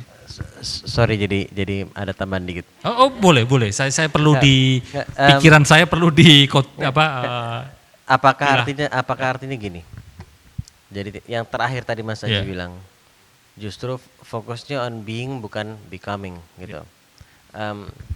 Saya merasa relate, tapi saya punya pemahaman saya saat saya mendengar kata-kata tadi itu. Saya mau meng-cross check gitu. Boleh. Jadi bukan becoming, mencapai gitu. Nah, tapi just being gitu. Dan pemahaman saya begini, untuk being itu justru dalam tanda kutip ya, tercapainya ya, kita being itu tercapainya gitu ya, dengan melepas tadi yang pikiran. Jadi semua dengan detach tadi itu kita menjadi being gitu. Sedangkan kayak kita ingin becoming more spiritual gitu kan, seakan-akan ada hal ini yang perlu dilakukan gitu, padahal dengan being itu kan spiritual gitu buat saya gitu ya. Being menjadi conscious, kesadaran itu gitu, kesadaran itu sesuatu yang buat saya spiritual juga gitu. Nah, tapi untuk dalam tanda kutip menjadi tadi itu bukan dengan melakukan A, B, C, tapi dengan melepas ini, melepas itu, dan just kembali kepada esensinya tadi itu. Gitu. Iya, tepat sekali, dan berhenti untuk berusaha. Karena selama ini kita sejak kecil diajarin, dididik, parenting di rumah, bahkan pendidikan di sekolah, kita diajarin untuk becoming kan. Diajarin untuk berusaha, diajarin untuk mendapatkan. Tadi Mas Ali bicara tentang letting go, tentang melepaskan. Kita sangat terampil, sangat ahli mendapatkan, sangat ahli berusaha. Padahal kamu tahu, pernahkah kamu renungkan, hidup ini sebenarnya adalah perjalanan melepaskan?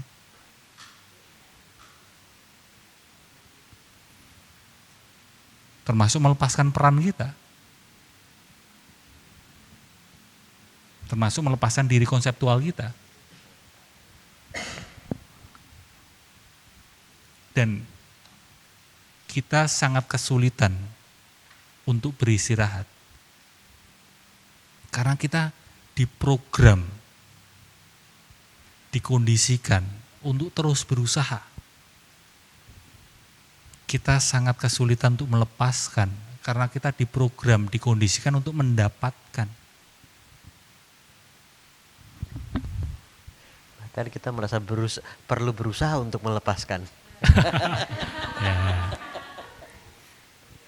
Seperti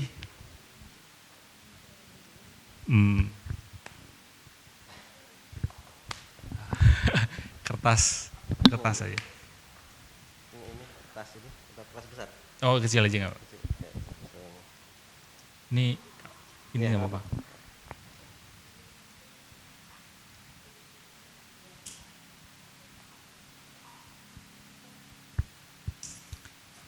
Gimana caranya saya mendapatkan kertas itu? Tolong saya di direct. Jalan? Oh, mundur dulu. Bergeser ke kanan.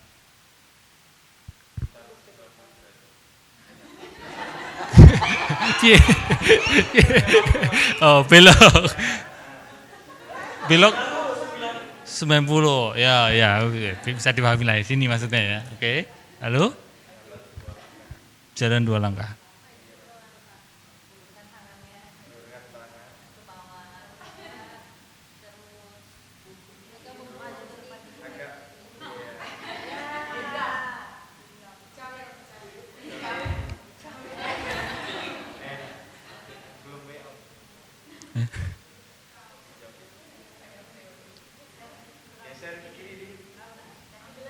Ya ginilah ya ini. Oke. Saya berhasil mendapatkan dengan usaha dari sini ke sini, dibantu teman-teman, kamu mesti gini, mesti gitu.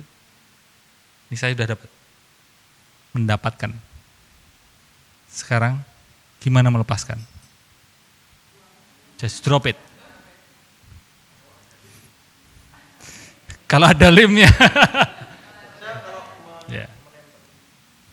Attachment karena pikiran. Contoh attachment terhadap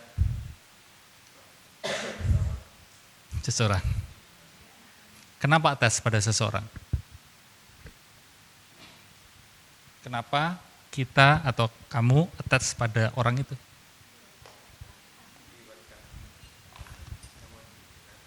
Ringkasnya adalah kamu merasa bahwa dia adalah soulmate-mu. Kamu merasa bahwa keutuhan diriku karena dia. Kalau dia nggak ada, maka aku nggak ada. Diri konseptual. Terjebak dalam diri konseptual. Padahal akhirnya setelah kamu putus, ya tetap ada patah hatinya. Tapi tetap aja kamu akhirnya baik-baik saja kan?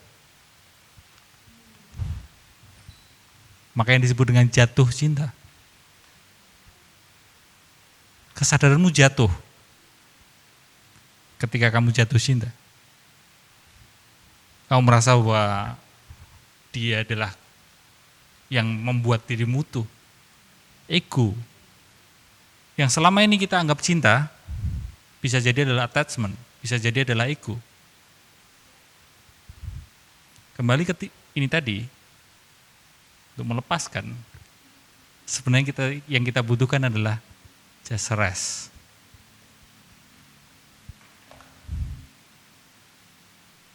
Just rest. Luangin waktu 1 menit, 2 menit, just rest. Duduk diam, letakin handphone. Ya, hanya mati pikiran, perasaan. Just rest. Melepaskan.